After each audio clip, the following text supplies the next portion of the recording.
Hey, all you cool cats and kittens. It's your favorite professor and truffle hunter, her trusty companion. Do you hear that purr? Can you hear the purr in the microphone? Thank you, my love. You're so sweet. I love you. All right, friends. So we have another lecture. It's our lecture on chapter 12, Christianity. I know Truffle Hunter is giving us his undivided attention, and I know you will too. He's very interested in this topic, clearly, right? And not the fact that I've got treats on my desk right here. So we will get started. So friends, I'm in chapter 12. You can meet me on page 438 if you have the latest edition. If you don't have the latest edition, it's the section that says comparison of Christian traditions, because I want to talk about that for just a minute. I don't know if you remember, but in the beginning of this semester, I talked about the diversity of Christianity. Christianity, out of all of the 5 world's global religions, aside from Hinduism, has the most diversity under what I would call the Christian umbrella. And we're going to talk about why that is, and it's also in your textbook too, of course. But as a scholar who's written on each of the 5 global traditions, my assessment is that Hinduism and Christianity have the most diversity within them. And what I mean by that is the most diversity of specific beliefs within ultimate reality, way of life, and ultimate purpose. Now, generally speaking, there are certainly common threads between all 3 categories, but when it comes down to specifics, that is where we start to see the diversity within Christianity and also within Hinduism, just like we studied earlier in the semester. So I'm on page 438. This is comparison of Christian traditions. If you don't have this chart in your book, if you've got one of the older editions, not a problem. This information is spread throughout your chapter. Just in the newer version, they've brought it together in a chart. So there are 3 major branches of Christianity: Orthodox Christianity, Catholic Christianity, and Protestant Christianity. So just like Judaism, there are 3 major branches. All of these branches have developed over time after various disagreements, or schisms is the fancy word, divisions within the church. These were divisions over the ultimate reality, divisions over the way of life, divisions over ultimate purpose, but very specific details within those categories. So not necessarily like large divisions that would make one branch Christian and one branch not Christian, but divisions among things like baptism or Trinitarian theology or creeds or Eucharist, communion, Mass, as some of you may know it. So Orthodox, Catholic, and Protestant Christians all have different ways of looking at ultimate reality, way of life, ultimate purpose. Again, there are threads woven throughout, to be sure.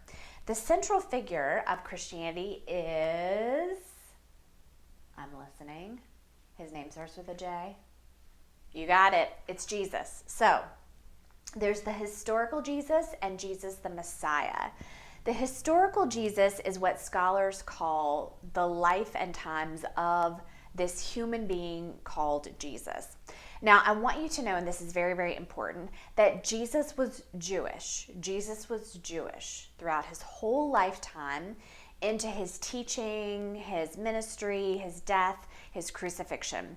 And the reason why that's important is because Christianity starts as a sect, a small group within Judaism. So Jesus is actually what we would call a Jewish reformer. He's seeking to reform the tradition that he grew up in, the tradition that he practices, and he's offering new ways of thinking about ultimate reality, way of life, and ultimate purpose. Now, ultimately, this turns into a different religion, and you know that religion is Christianity. But what's important for you to know is that the earliest forms of what you now know to be Christianity are actually a sect, S-E-C-T, a portion of what we would call Reform Judaism. not Reform Judaism in the modern sense, but this idea that Jesus, the historical Jesus, was seeking to reform the Jewish tradition.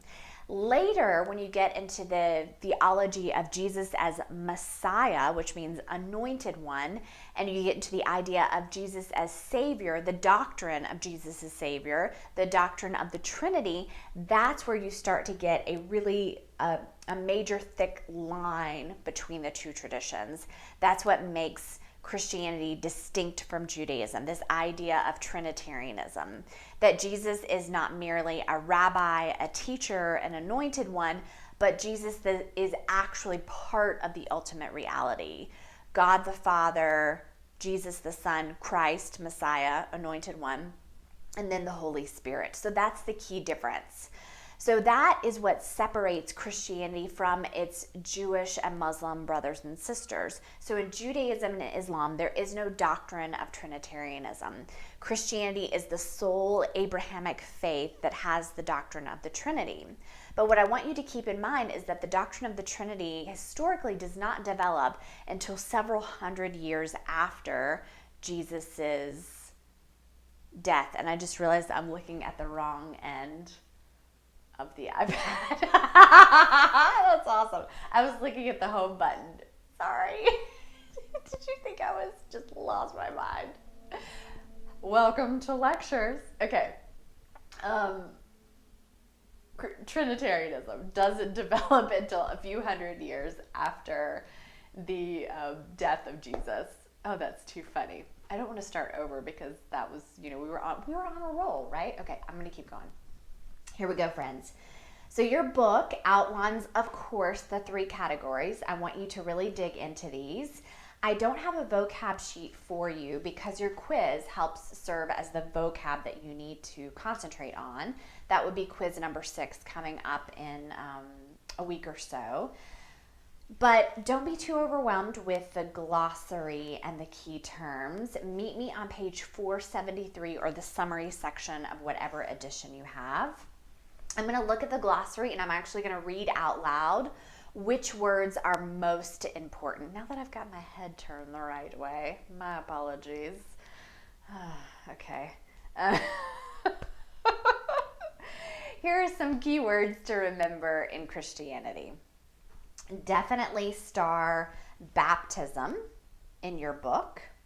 Christmas, you all know Christmas. Christ Mass, the feast day of Jesus the Christ. Church, Easter, Eucharist, that's an important word because that's the word that represents communion, Lord's Supper. Some of you know it as those terms. Others of you know it as Mass if you're Catholic. Gospel, you definitely need to know that. Literal translation is good news, but those are the narratives, the oral tradition of Jesus' story and teachings that appear in what ultimately becomes the Greek New Testament. Let's see. Liturgy, to be familiar with. Martin Luther, you need to know who that is. Martin Luther, not Martin Luther King Jr., although, fun fact, Martin Luther King Jr. is named after this Martin Luther. He is named after this Martin Luther. We can get into that in another lecture. Messiah, Nicene Creed. This is what develops the doctrine of the Trinity. Original sin, just know that original sin actually doesn't come about until the 4th century. So after St. Augustine is how you pronounce that name as opposed to Augustine, but St. Augustine develops the doctrine of original sin. So that's not necessarily something that early Christians would have thought about because it's not a predominant doctrine within Judaism. Orthodox Church, we talked about that. Paul, you definitely need to know Paul. Without Paul, there would be no Christianity, and I'll say more about that in just a minute. Pentecost, that's a holy day coming up soon. Protestant Christianity, we talked about that. Roman Catholic Church, yes. Sacraments, and let's see, Trinity. We just talked about Trinity. All right, so those are a couple of glossary terms to star. You can actually rewind this video and go back through and star those in your book. So church history is very complicated. The history of the Christian church with a capital C is complex. At Duke, we spent an entire year on church history, so it's very difficult for me to sum it up for you in a quick lecture or even just a few weeks in our semester. But I do want to direct you to a chart. Let me find it. It's on page 460, and so it's going to be near 460, all right? And this sort of shows the branches and the schisms, the divisions within Christianity. You can see there's a lot, and there's many that aren't even listed. So let's talk about what happens. How do all these branches come to be? How do all these denominations come into being? So when Jesus emerges as a Jewish rabbi, a teacher, reforming the tradition, his students begin to tell the narratives after his death. Now remember, these are narratives, so this is oral tradition. These are stories that are told over and over and over. The Gospels, as you know them, do not get written down until decades after Jesus' death. When they are written down, they are written down in Greek. That's important to know. They are not written down in King James Version English. That doesn't come until much later. They are written in Greek. So you know the four Gospels: Matthew, Mark, Luke, John. All right, Mark is actually first in terms of what is written down first, then Matthew, then Luke, and John actually is what we call the outlier. John is written much, much later. John is also in Greek, but John comes after Mark, Matthew, and Luke. So Mark, Matthew, and Luke are what we call the synoptic Gospels. You don't need to memorize this, but it's just kind of a fun fact to know. They're synoptic because they actually share narratives. You will see an overlap in stories in those three Gospels. So the three of them share stories, and then you have John over here. And John contains many stories that are not found in Mark, Matthew, and Luke. And so John is a demonstration of what we call a higher Christology, or Christ the Messiah, Christ as part of what becomes the Trinity, rather than the historical Jesus, the rabbi, the Jewish practitioner, the teacher. And so that's important to make those distinctions.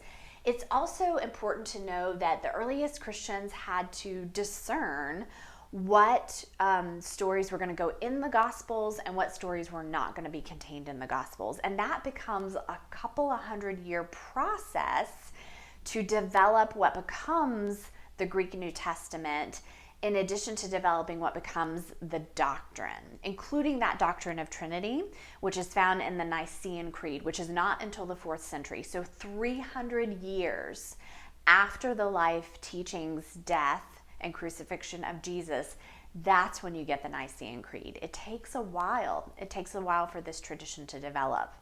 Let's talk about Paul. This tradition develops because of Paul. Paul is a Jewish practitioner. He has a conversion experience. We wouldn't necessarily call it a conversion into Christianity because there is no Christianity at this time. He has a conversion into this Reformed Judaism that Jesus has taught.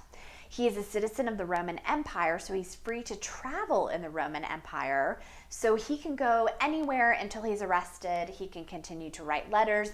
And so he's actually the one that really perpetuates these narratives and helps share the stories widely. Because it's important to remember that Christianity, what ultimately becomes Christianity, is illegal to practice in the Roman Empire. Judaism is not illegal in the Roman Empire, but this Reformed tradition out of Judaism is illegal. And the evidence for that, of course, is within the Roman Empire's decrees itself, but also the fact that Jesus is crucified in the manner in which all rebel-rousers are crucified at that time, which is, crucifixion hung on a cross. That is not an unusual form of punishment and death for those who are what we might call today rebel-rousers, or those who are stirring up things and getting crowds passionate about new ideas. So that is not looked favorably upon in the Roman Empire until Constantine. So enter Constantine. Constantine converts in 313 CE, and his conversion, he's an emperor, he's the emperor of the Roman Empire. His conversion is a deal changer. And here's why, a game changer. because his conversion tells everyone in the Roman Empire, hey, it's cool to be Christian. This religion that was once illegal and underground is now acceptable, it's now public. Our emperor is Christian. He's adhering to the teachings of this Jewish rabbi named Jesus. We should all do this too. And so Christianity then begins to take off and becomes a global tradition ultimately. Now, it goes through many, many iterations, and you can read about the Orthodox branch of Christianity as well as the Protestant branch of Christianity. So the Orthodox division or schism occurs in 1054 CE, and the Protestant Reformation is 1517. So we're in the year 2020, all right, so just to kind of place you, Jesus' death is 30 CE. Then we've got the development of the doctrine really kind of culminating in the 4th century, so the 300s CE. And then we have this huge division in 1054, and then another division in 1517. And then here we are in 2020 with 3 major branches of Christianity and hundreds, if not thousands, of denominations of Christianity.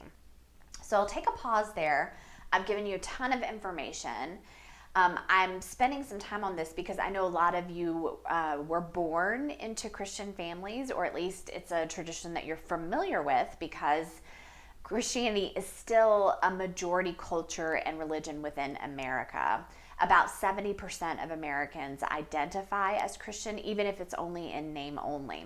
And so it's important for you to know that tradition because many of you are quite familiar with it. But what you may not be familiar with is that early history, because many folks don't know about the Greek New Testament, the historical Jesus, Jesus the Messiah, Paul, the conversion of the Roman Emperor Constantine, and all of these factors working together over time to create this global world tradition. So, Christianity is to Judaism as Buddhism is to Hinduism.